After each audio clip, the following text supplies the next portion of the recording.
in the end, regardless of where you get your technology to do any of this, this is sort of the circle of life that you have to live in. You've got to get your website or your landing pages tuned. If you're going to give them that sort of shopping experience that's contemporary in today's world, you're going to have your pricing engine talk to it. You need to manage those records so you get the CRM information out. We're going to talk about CRM messaging in a minute. But this is sort of the cycle of conversion that you've got.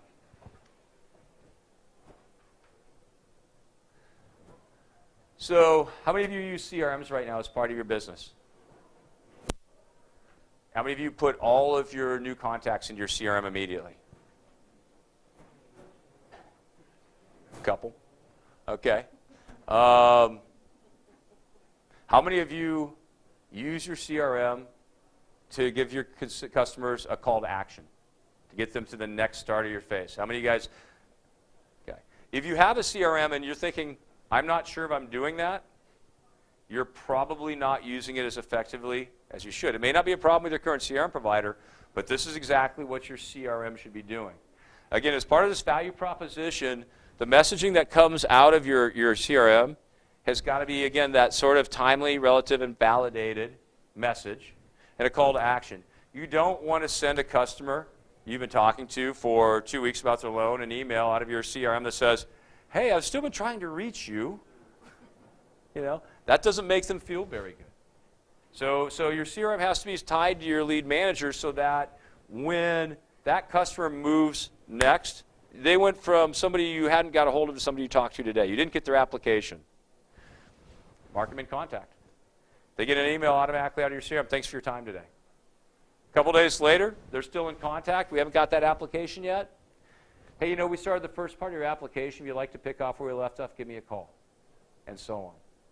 So there's different time strategies of how long a contact is in a certain status.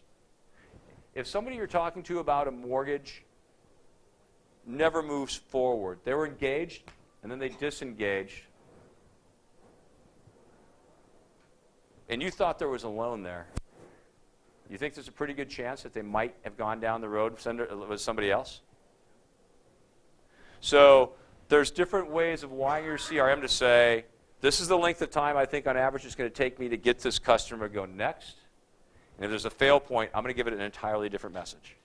These are the kinds of things you should be doing with your CRM to be optimum and get your customers through.